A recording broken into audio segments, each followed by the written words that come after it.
Hi, Al. Thank you, Al. Good morning. My name is Adrian Stamper, and I'm the head of the Stewardship Committee here at First Unitarian. Just wanted to take a few minutes to give you an update and remind you what the Stewardship Committee has been working on this season. The status of our current pledge drive compared to last year's budget is that we've raised roughly $450,000 of the $530,000 that we budgeted last year. So to meet our status quo budget, we still have about $80,000 to raise. We've received pledges from 150 of 230 pledging units. So a quick recap. We kicked off our drive with testimonials about why we give generously from our members. Thank you to Sarah and Laura and Franco. We held an event last month with nearly 100 people in attendance. We broke bread, talked about our members' generosity, and finished with dessert provided by all of our table hosts. If you missed this event, I'm pleased to say that it went very well this year, and we intend to hold one again next year.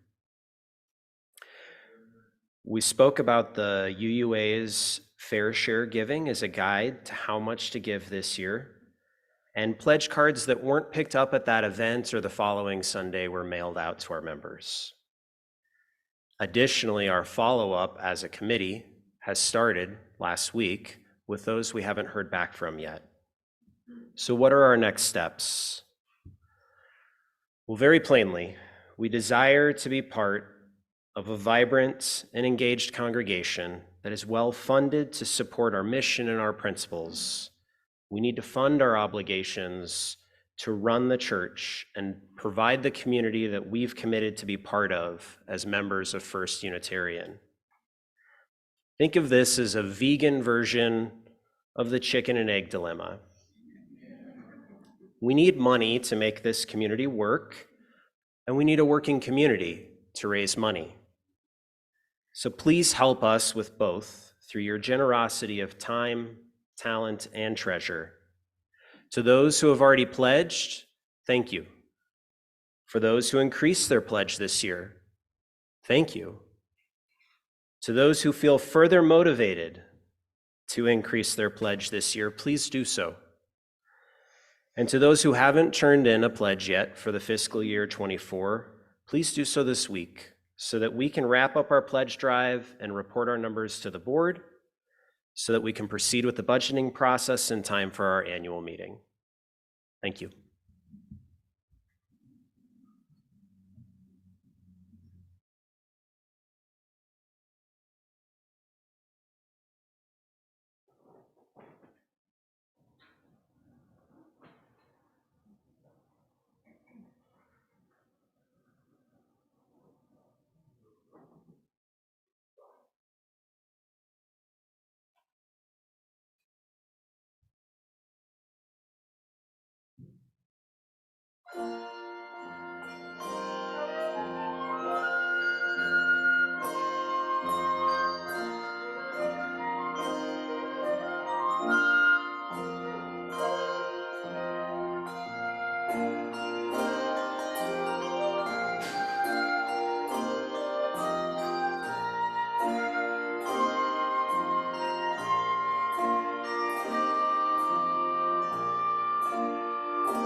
Okay, I confirmed with Franco and Al in the back, they did get the Zoom link going, so thank you guys.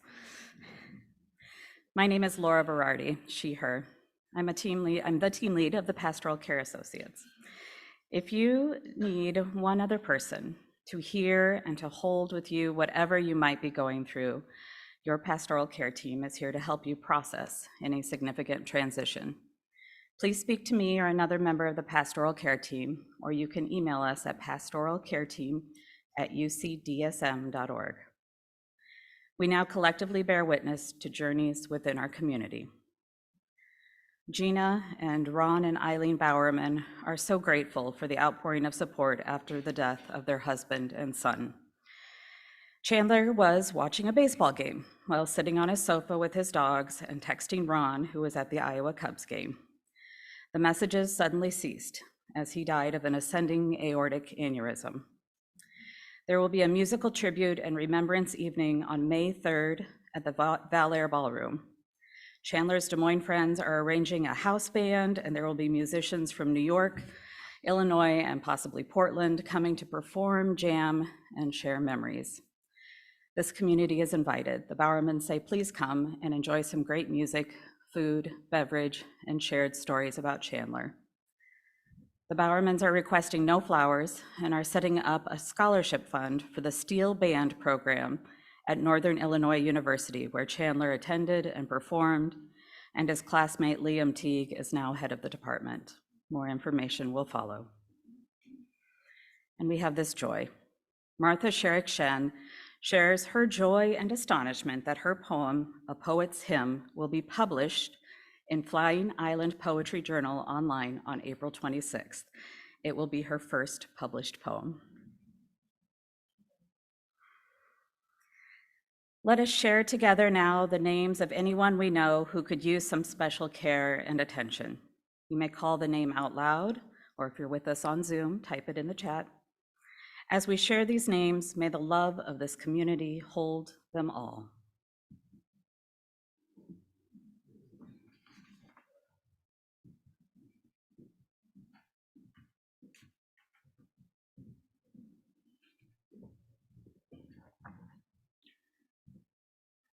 Dear Spirit of love,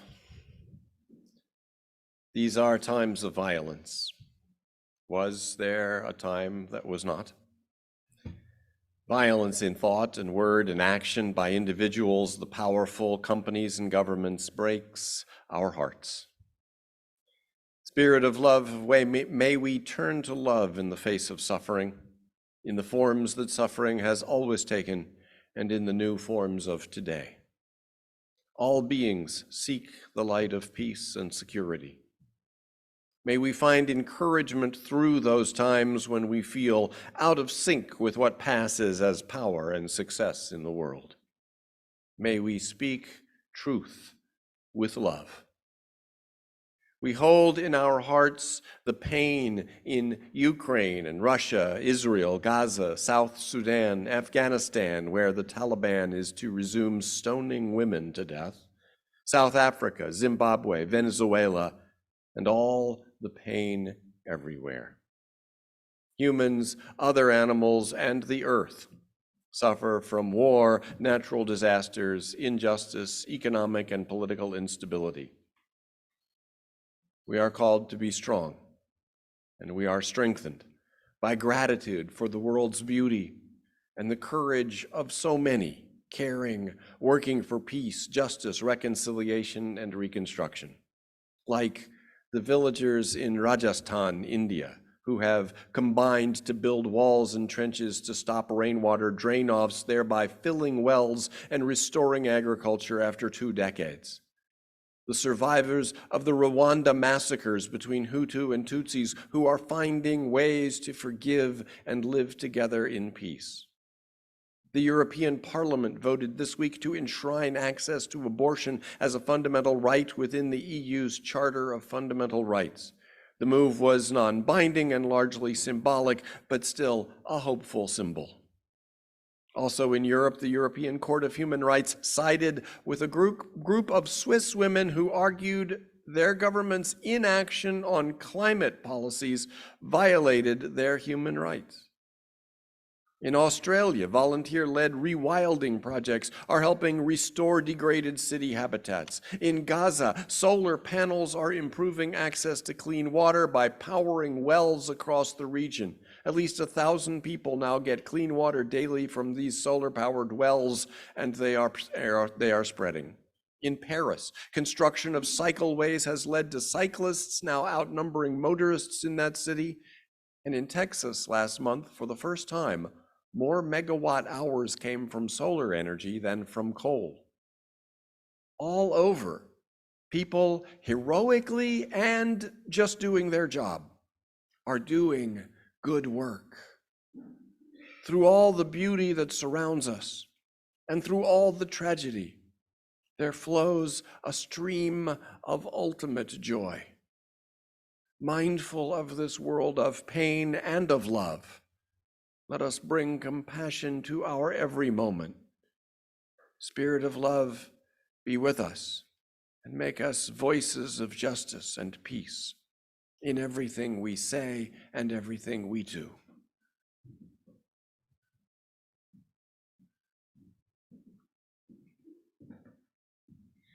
May the light of our community shine on the broken places of the world, and may we not look away when we are needed.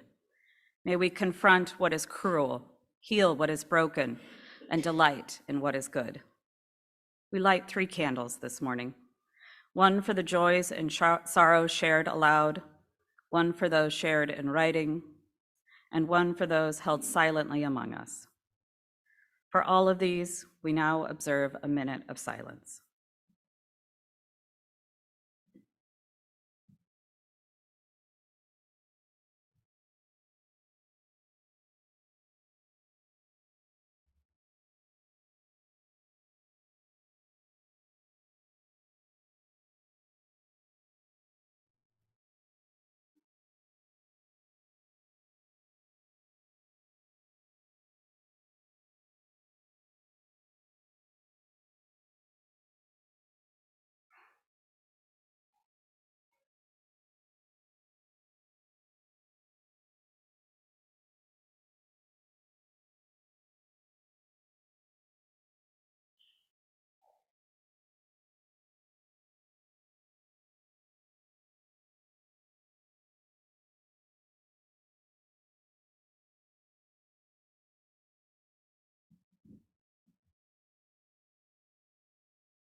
Filled with loving kindness, may I be well, may I be filled with loving kindness,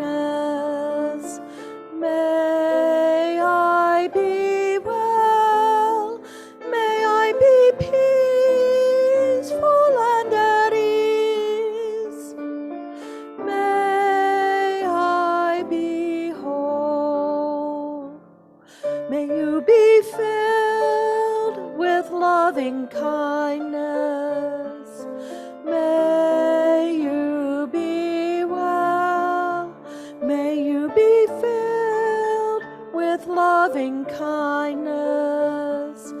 May you be well. May you be peaceful and at ease. May you be whole. May we be filled with loving kindness. May we be well. May we be filled with loving kindness. May we be well. May we be peaceful and at ease. May we be whole.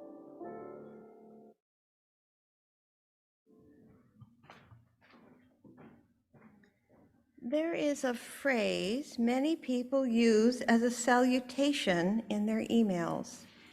They write, "Love and light." What a beautiful blessing. Light enables vision. Without it, we cannot see. Love lights the way. Light is both a particle with substance and a wave with power that travels far and wide. Long ago, when my children were little, two would fight. There were always two stories. Each story was true in their own myopic eyes. So I would listen to each truth and look from above at the panoramic view and know that the truth was somewhere in between the stories. I dealt compassionately with each child so they could see beyond themselves. I loved both children, and that enabled me to put my own stress and emotions, my own desire for instantaneous peace aside. I listened to their emotional needs. I talked to each one separately so they could see through the eyes of the other child. Then I gave them strategies to handle conflicts without fighting in the future. Love and vision, a panoramic view, love and light. Our connections packet asked us to think of something that we loved but had somehow been forgotten or left untouched. We were to reclaim that love and bring a photo or the object that symbolized it to our group. I knew right away what that object would be. Years ago, I had read a short story in Dr. Rachel Raymond's book, My Grandfather's Blessing. It was about the meaning of the word clear. She had looked it up in an unabridged dictionary. She had found more than 60 meanings. Many of them were dealing with freedom, free from obstruction, guilt, confusion, entanglement, limitations, impurities, illusions, uncertainty, and ambiguity. But the final and ultimate meaning is this: able to serve perfectly in the passage of light. Able to serve perfectly in the passage of light. My heart panged when I read that. This is my greatest desire, to be able to serve perfectly in the passage of light. I speak this with all humility, half afraid to say it out loud, lest I fail. So I secretly made a little origami crane, which is a symbol of hope. Cranes are awkward on land, but full of grace when they fly. From the sky, they have panoramic vision. Before I folded it, I secretly wrote on the inside of the paper, my greatest desire is to become clear, to be able to serve perfectly in the passage of light. Love and light. Love is more than an emotion. Love is light. Light is vision, warmth, power, and life. Light is love. Love is vision, warmth, power, and life. I have been so busy lately with the transition of letting go and moving in with my daughter that I had not looked at my little crane for a while. And that's my reminder to pay attention, to listen, to learn, always see, always respond with love. And here is my poem that I wrote at the same time that I made my little origami crane. It's called A Poet's Hymn. One day a tree grew until the axe drew blood, and the tree became pulp, became paper, became poem, became crane, and flew away. This flat life, thin as paper, wings words, a poet's hymn, and when folded fast by fertile hands, a frog, an owl, a crane, to fly away on bended wing, to seek at least 10,000 words of peace. No voice will utter save on soaring wing, a silent prayer, a wish to sing. And so transformed I fly. This once flat life has died in peace, as she who wings her words a feast and folds her hands and then became a sign of hope, an origami crane.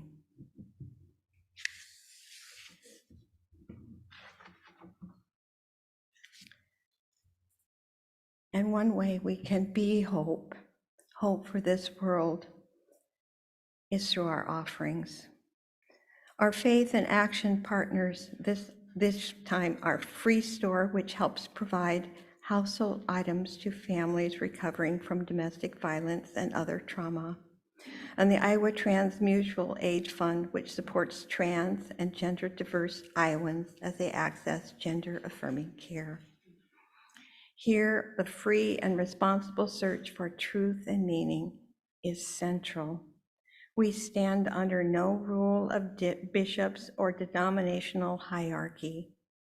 Along with our free search for truth and meaning comes free self-governance. We make our own bylaws, elect our own board, hire our own staff, call our own minister, buy and own and maintain our own building and grounds. It is up to us alone to fund the maintenance of our home, the programs, the ministry through which we nurture our spirits and help heal our world. Thus, truly, the offering is indeed a sacrament of free congregations. The offering will now be given and received in grateful appreciation of our shared hopes and values.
Love and ethics. That touches on two of the three prongs of our mission, what we're here for. We're here to grow ethically as well as spiritually, and we're here to love radically. Ethics and love. I want to explore today the overlap. How do ethics and love relate to each other? I learned at a young age from the Gospel of John Lennon that all you need is love. Is that true? The Beatles sang it, but then they also sang, I am the walrus, nothing is real, happiness is a warm gun, and we all live in a yellow submarine. So maybe not everything they sang is true. Yes, certainly in addition to love, we need things like air, food, water, shelter, but looking just at the ethical realm, to be a good person, to be a moral, ethical person, is love all we need? Is love all you need as your guide for how to act? I'm going to say, actually, yes. Love, including attentive care to be as effectively compassionate as we can be, is all we need. The counter viewpoint generally accepted is that to act rightly in the world, it's necessary to have moral principles. However, what I'm suggesting to you today is, never mind principles. Just love. Love is the only law, as sources as disparate as Ziggy Marley and Nisargadatta Maharaj have said. Making the case against principles may be a bit of a heavy lift. Let us jump in and see what can be carried. We all face ethical decisions. Do I speak up or remain quiet? When is it time to put mom in a nursing home or time to let go of a child? Am I prioritizing my time in a way that most benefits myself and others in the long run? Is the comfort I get from bumping the thermostat a couple degrees higher or the enjoyment of eating meat worth the damage to the planet?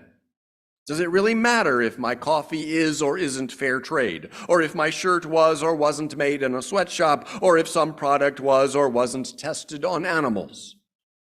Whenever you choose to do or not to do anything, there's the question of whether that choice is the right one.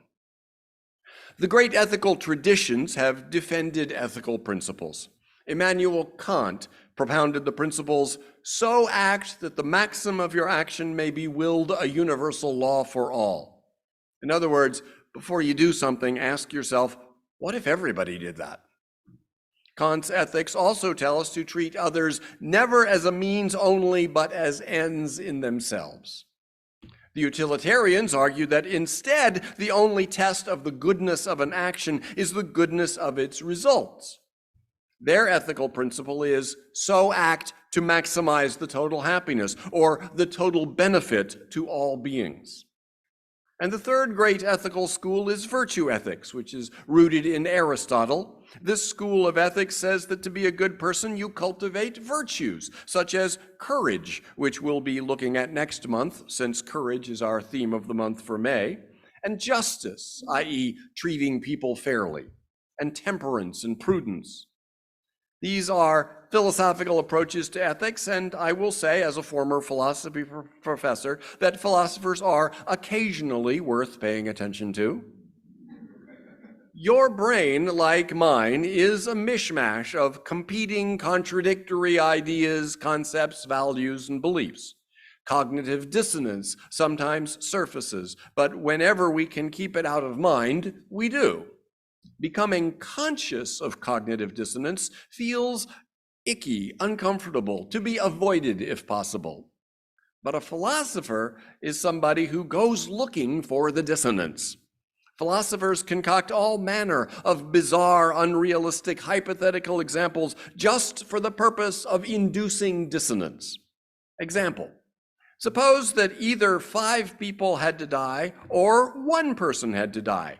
Which would be better? Clearly, it would be better for 1 person to die than for 5, right? Okay, so suppose you have 5 people who are dying of different organ failures. One of them needs a heart transplant, another needs a liver transplant, another needs 2 kidneys, and another needs lungs, another needs pancreas and intestines. Would it be okay to kill 1 healthy person, harvest his organs, and distribute them among the 5? No. But wait, One person dying is better than 5. See, the philosopher's job is to induce cognitive dissonance, which is uncomfortable. As we confront the issue of how we live our lives, we like to think that we have moral principles that guide us. We imagine ourselves to be principled people. We would hate to be accused of being unprincipled. To live by principle seems an admirable thing. Moral principles keep you on the righteous, straight and narrow, irrespective of how you might feel about it. Principles do not depend on your emotions. You don't have to love your neighbor to know you shouldn't steal from her. But on the other hand, if you do love your neighbor, maybe you don't need principles. Philosopher Jonathan Dancy is a champion of an approach to ethics called moral particularism. Dancy argues that ethics isn't really about having principles and following them.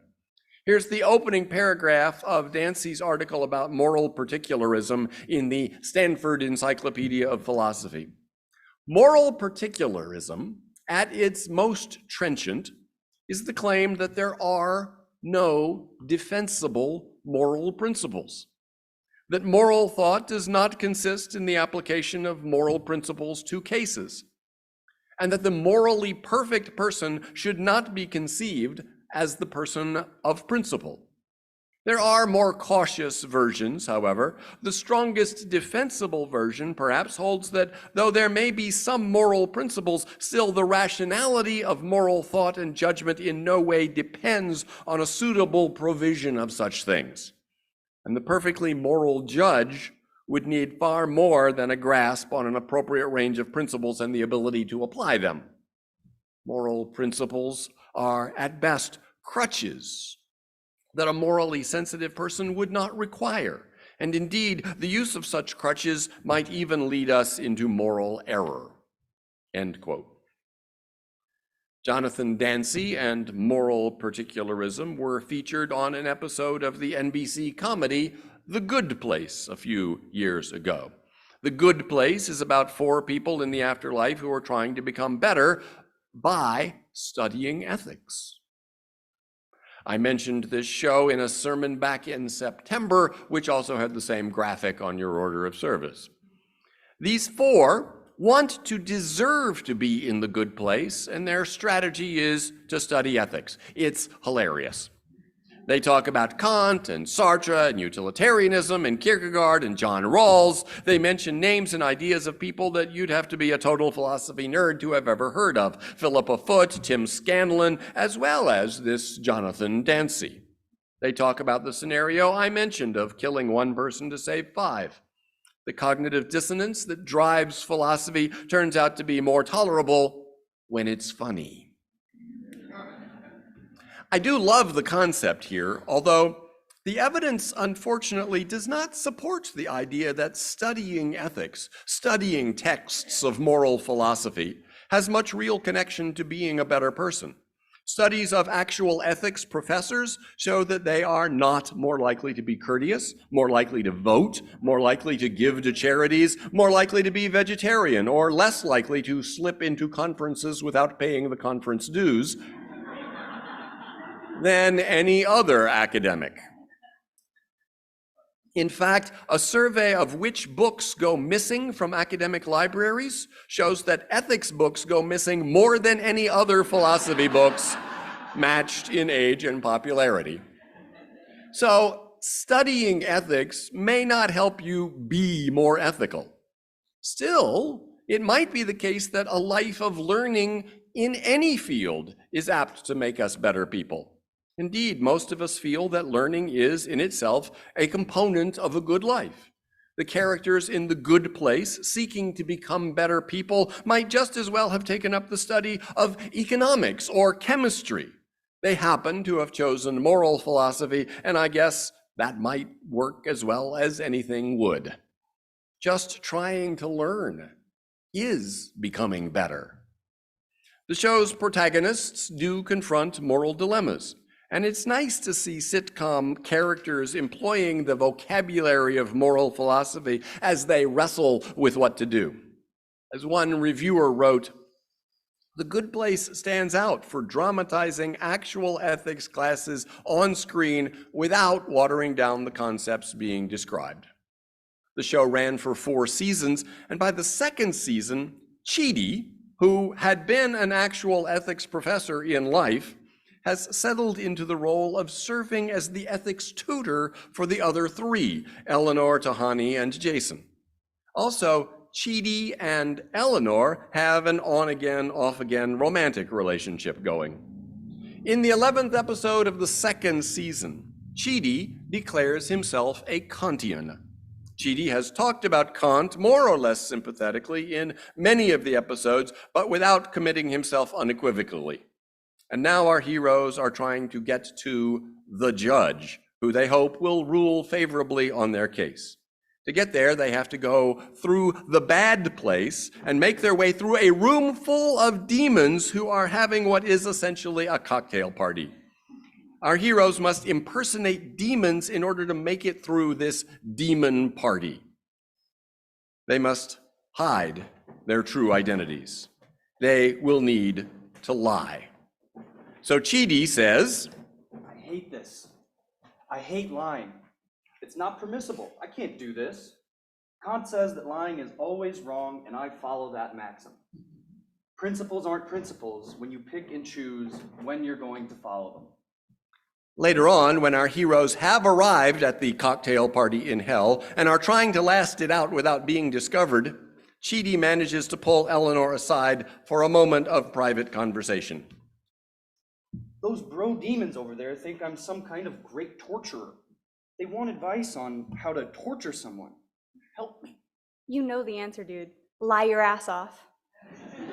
No! Lies have consequences. I will have contributed to someone's eternal torture because I disobeyed a basic Kantian principle.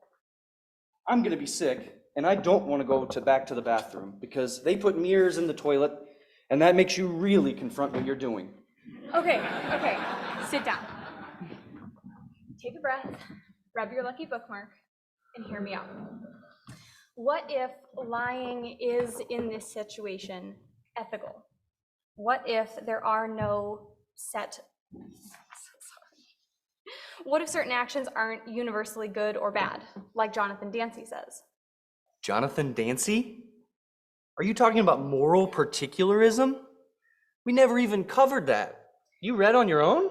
You think because I'm a straight hottie, I can't read philosophy for fun?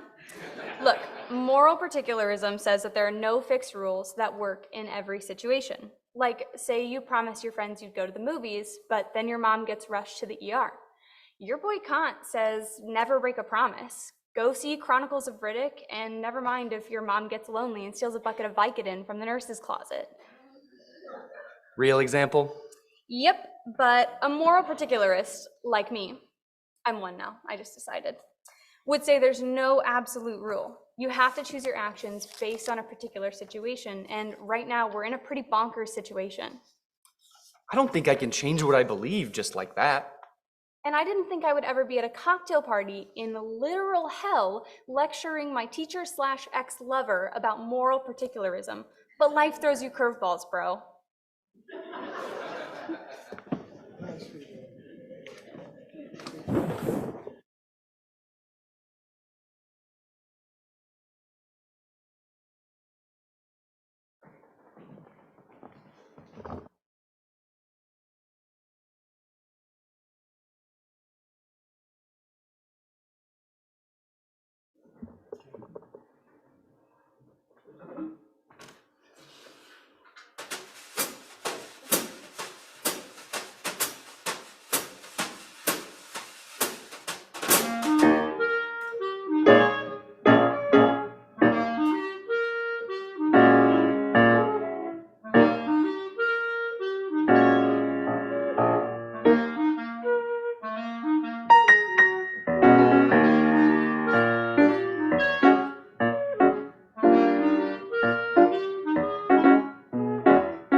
And life does throw us curveballs. And we get that there's something noble about the principled stand. That, as Chidi says, principles aren't principles when you pick and choose when you're going to follow them. But Immanuel Kant was just wrong. Moral principles can't be absolute. Generally, lying and breaking promises are wrong. The moral ideal is to avoid these as much as possible. But if you are a Gentile homeowner in Holland in the early 1940s and you have a family of Jews hiding in your attic when Nazi stormtroopers come around asking questions, it's time to lie. And as in Eleanor's example, when your mom has just been rushed to the ER, it's time to break your promise to see a movie with a friend at that time. Sometimes principles conflict with each other. The principle of protecting life or supporting one's mother in her time of need might conflict with the principles of not lying and not breaking promises. Conflicting principles can't all be absolute. Could the principles maybe be ranked in order of importance so that only one principle ranked at the top is truly absolute? And if that one is satisfied, then you move to the second, and if that is satisfied, on down to the third, and so on. When principles conflict, you follow the one that is higher ranked. The problem with this approach is that it supposes that satisfying a principle is an all or nothing thing. But principles tend to be variably satisfiable. There's a difference between saying something slightly misleading and telling a bald-faced whopper. We might protect life a little bit, or we might protect it a lot. So if a given action would violate the top-ranked principle a little bit, but not doing that action would violate the second-ranked principle a lot, then maybe it's the second principle that should govern in that case. And once we admit that possibility, then it's useless to try rank ordering the principles. Can we have principles without making them absolute or rank ordering them? Some philosophers take this approach, seeing moral principles as contributory rather than absolute. For example, in deciding what to say, contributory principles might be, is it true? Is it necessary? And is it kind? One might take the position that any two of the three is sufficient. If it is necessary and kind, then it need not be true. If it is necessary and true, then it need not be kind. And if it is kind and true, then it need not be necessary. Each of the principles contributes, but none is absolute, and they aren't ranked. The moral task is to balance the contributions of various principles that apply to the given situation. But at this point, are they really principles? Chidi says principles aren't principles when you pick and choose when you're going to follow them. But is pick and choose any different from balance the contributions of various principles? Pick and choose sounds capricious. And now I think we're getting at what's really at stake. We don't like to think of ourselves as unprincipled because we think of unprincipled as capricious or self-serving or both. And love is indeed the answer to both of these worries. Love manifests as care for others and a steady commitment to care. Caprice is what happens when we haven't found our way to or have lost our way from our commitments of care. Self-serving is being negligent about appropriate care of others' concerns and needs. It's a failure of love. What we mostly do, and that love attunes us to do better, is take in the details of the situation. Various details provide reasons for doing this or doing that, and when those details are seen in the light of love, including love for ourselves, then we are guided to respond in compassion and in care. Every situation is full of reasons, that is, details relevant for discerning how to respond. We need to attend to those reasons, but Jonathan Dancy's moral particularism says we don't need principles. What we know about human behavior is that by and large, in fact, we do not follow principles. Nor does talking about principles and declaring allegiance to them, studies find, make people act better. It doesn't stiffen up waning resolve, just as studying ethics doesn't make people more ethical. As Dancy writes, there's only one real way to stop oneself from distorting things in one's own favor, and that is to look again as hard as one can at the reasons present in the case and see if really one is so different from others that would be required of them is not required of oneself. This method is not infallible, I know, but then neither was the appeal to principle. Look again, as hard as one can, at the reasons present in the case. Pay attention. Notice. But what is the energy that we need for attending to the details of what's going on? We will be able to attend just so far as we care, so far as we love. Love this life, love this world, love each other, our fellow travelers. Love is the fuel for caring attention, and it is caring attention, not moral principles, that guides us in discerning what to do. As we love more, we pay attention more, notice more, and thus more fully respond, bringing more of who we are to more of what the world needs. All you need is love. All the world needs is your love. Our four protagonists in The Good Place, trying to become better people by studying ethics, do, over the course of 4 seasons, gradually become better people. But you will notice, if you see or have seen the show, they become better people through their commitment to each other, through their burgeoning capacity to love. All you need is love. All you need is love indeed. May it be so. Blessed be, and amen.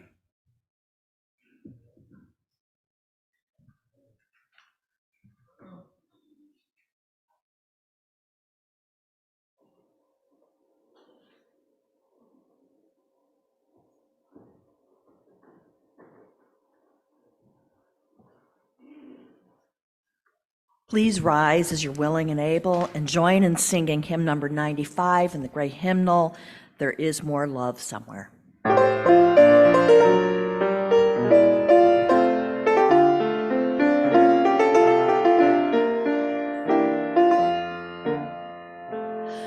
There is more love somewhere. There is more love somewhere. I'm gonna keep on till I find it. There is more love somewhere. There is more hope somewhere. There is more hope somewhere. I'm gonna keep on till I find it. There is more hope somewhere. There is more peace somewhere. There is more peace somewhere. I'm gonna keep on till I find it. There is more peace somewhere. There is more joy somewhere. There is more joy somewhere. I'm gonna keep on till I find it. There is more joy somewhere.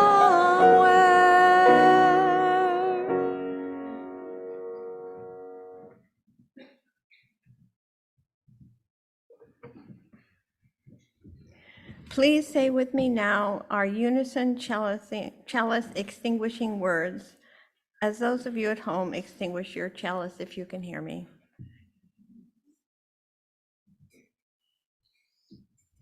We extinguish our chalice, but not the passion our concerns, or our care for each other. Love going forward and always. May you leave this place knowing that you are good and that you are loved.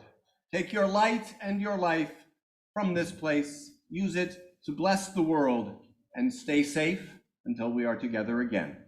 Go in peace. Don't be.